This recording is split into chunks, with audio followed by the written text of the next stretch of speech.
다이어트를 하면 이렇게 온 우주가 나의 다이어트를 방해하는 것처럼 느껴져요. 당장 눈앞에 있는 음식들, 주변의 사람들과 상황, 그리고 내 감정 상태, 모든 스케줄 이런 것들 전부 다 나의 다이어트를 방해하려고 하는 것처럼 느껴질 것입니다. 다이어트를 하는 데 있어서 개인의지뿐 아니라 유전자적 요인, 호르몬, 심리적 요인도 크게 작용한다는 것 알고 계신가요?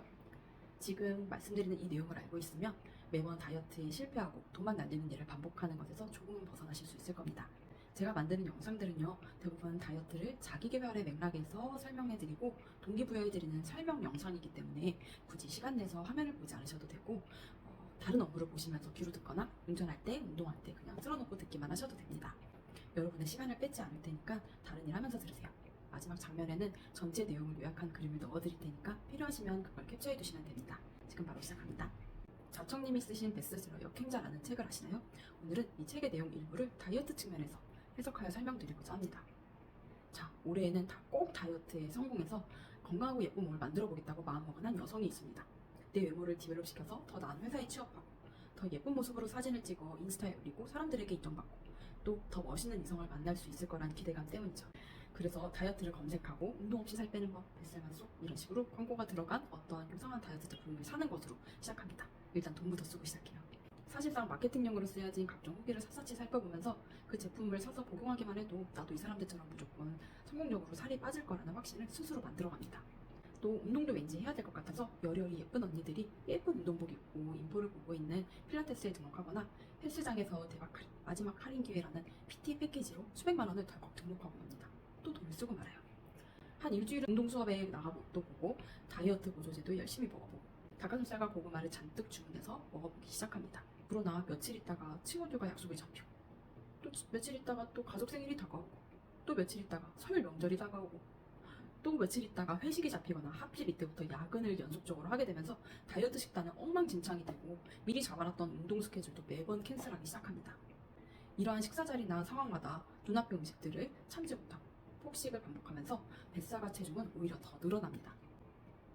이미 다이어트는 실패했다는 패배감에 휩싸여서 자책하기도 하고 그 스트레스로 엽떡, 마라탕, 치킨 같은 야식을 시켜 먹으면서 또 돈 쓰고 PT 환불 알아보느라 에너지 썼고 돈은 돈대로 쓰고 냉동실에 닭가슴살 이만큼 쌓여있는데 내 생활과 몸 상태는 완전 엉망이 되어버리죠. 이것이 여러분이 겪고 있는 일이라면 너무 자책하지만 마세요. 이렇게 실패할 수밖에 없었던 원인을 객관적으로 파악하고 그것을 극복하시면 됩니다. 이 실패의 원인은 아주 오래전 선사시대 때부터 우리 유전자에 각인되어 있는 몇 가지 특징들 때문에 그런데요. 첫 번째, 음식 섭취에 대한 유전자의 오작동입니다. 과거 수렵채집 사회일 때는 음식을 구하는 것이 쉽지 않았기 때문에 일단 눈앞에 놓여있는 음식을 어떻게든 섭취하고 그것을 지방으로 쌓아두어야 생존에 유리했습니다.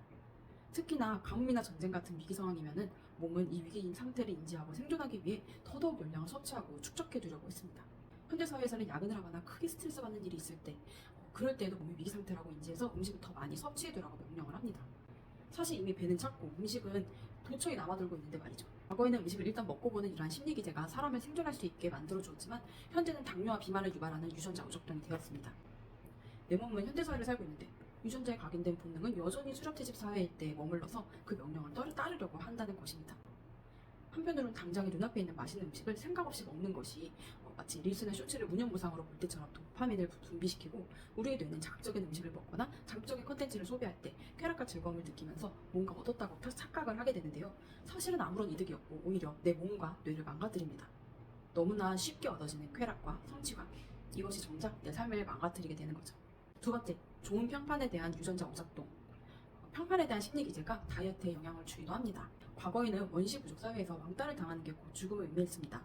사나운 맹수나 다른 부족원에게 죽임을 당할 수도 있고, 그래서 부족 사회에서 떨어져 나가지 않기 위해서, 즉 살아남기 위해서는 자기 평판에 아주 민감하며 그것을 좋게 유지하려고 했습니다. 소외감을 느끼고 싶지 않게 되었죠. 그런데 다이어트를 한다고 식단을 싸서 다니고 회식에서 빠지고 약속을 미루고 식사 자리에서 막 유별나게 음식을 가리고 하는 것 때문에 나에 대한 평판이 좋지 않게 될까봐 내가 다이어트 중인 것을 자꾸만 숨기려고 합니다. 내가 사람들이랑 같이 점심 안 먹고 식단 도시락 이렇게 먹으면 사람들이 이상하게 생각하지 않을까? 유나던다고 하는 거 아니야? 날 이기적이라고 생각하는 거 아니야? 나 때문에 다른 사람들 불편해지는 거 아니야? 다이어트 한다고 이렇게 민폐짓했는데 정작 살 못 빼면 사람들이 날 우습게 생각하는 거 아니야? 이렇게 다이어트에 실패했을 때 나의 평판이 더 깎아져 내릴 것에 대한 두려움이 다이어트를 위한 나의 행동을 자꾸만 멈추게 만듭니다. 정작 주변 사람들은 정말 놀랍도록 나의 행동에 무관심한데도 말이죠. 그래서 이러한 심리 기제를 밑바탕으로 해서 자신이 다이어트 중이고 식단 관리를 해야 한다는 사실을 주변에 알리지 않으며 온갖 상황과 식사 자리에 그냥 평소처럼 똑같이 먹고 행동해버립니다. 편판에 대한 유전자 적동이 발생한 것이죠. 세 번째, 익숙하지 않은 행동에 대한 유전자 적동. 익숙하지 않은 것, 새로운 것을 해보려는 것을 본능적으로 사람은 두려워합니다. 원시 시대에는 항상 다니던 길, 먹어봤던 음식, 이런 것들이 안전하고 생존에 유리했습니다. 이와 반대로 가보지 않았던 길을 가거나 처음 먹어본 음식을 먹는 것은 내 생존을 불리하게 만드는 일이었습니다. 또한 정보가 제한적이었기 때문에 어떤 새로운 일을 먼저 해본 타인으로부터 간접 경험의 정보를 얻기가 어려웠습니다. 그래서 원시 유전자는 끊임없이 괜히 허튼 짓 하면 넌 죽고 말 거야, 쓸데없는 짓 하지 말고 평소처럼 누워서 과자 먹고 넷플릭스나 봐 라고 속삭입니다. 익숙하지 않은 새로운 행동을 하는 것, 라이프 스타일을 새롭게 바꾸는 것, 이것을 해야 다이어트가 가능한데 이것을 못하게 만드는 것이죠. 자, 정리하자면 1번, 음식이 놓였으면 일단 먹고 보라는 유전자의 명령. 2번, 주변으로부터 좋은 평판을 유지하라는 명령. 3번, 익숙한 행동을 유지하라는 명령. 과거에는 분명 이것들을 잘 따라야 생존할 수 있었고 따르지 않으면 죽음에 이를 수 있었지만 지금 우리는 어떤가요? 당장 놓여있는 음식을 당장 먹지 않는다고 해서 나중에 음식을 구하지 못하는 게 아닙니다. 안 죽어요. 당장 남들에게 좋은 평판을 유지하지 못하면 죽게 될까요? 안 죽어요. 나 다이어트 한다고 비아냥거리고 놀리는 사람은 날 위하는 사람이 아니에요. 관계를 차라리 끊어버리는 게 나을 수도 있어요. 진짜 날 위하는 사람은 옆에서 응원해주고 격려해주고 같이 하거나 도와주려고 해요. 익숙하지 않은 행동을 한다고 해서 현대사회에서 죽을까요? 아니요. 오히려 새로운 시도를 하거나 새로운 것들을 빠르게 받아들이지 않으면 오히려 도태되고 죽는 시대가 되었어요.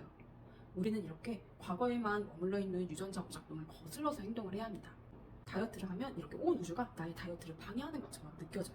당장 눈앞에 있는 음식들, 주변의 사람들과 상황, 그리고 내 감정 상태, 모든 스케줄 이런 것들 전부 다 나의 다이어트를 방해하려고 하는 것처럼 느껴질 것입니다. 그러나 기억하세요. 이것은 내 DNA에 심겨진 과거 조상들로부터 쌓여온 생존 유전자 오작동 때문인 것이고 우리는 이것을 거슬러서 행동해야 된다는 사실을 말이죠. 이것만 기억해도 여러분은 새해 다이어트 계획을 조금 더 잘 실천하시게 될 겁니다. 당장 이번 주 설 명절과 그 이후에도 여러분의 건강한 다이어트 루틴이 잘 유지되셨으면 좋겠습니다. 오늘 이 내용이 도움되셨다면 구독과 좋아요 눌러주시고요. 또 다이어트에 대해 궁금하신 내용이 있으시다면 댓글로 달아주세요. 그럼 오늘도 행복한 하루 되세요. 감사합니다.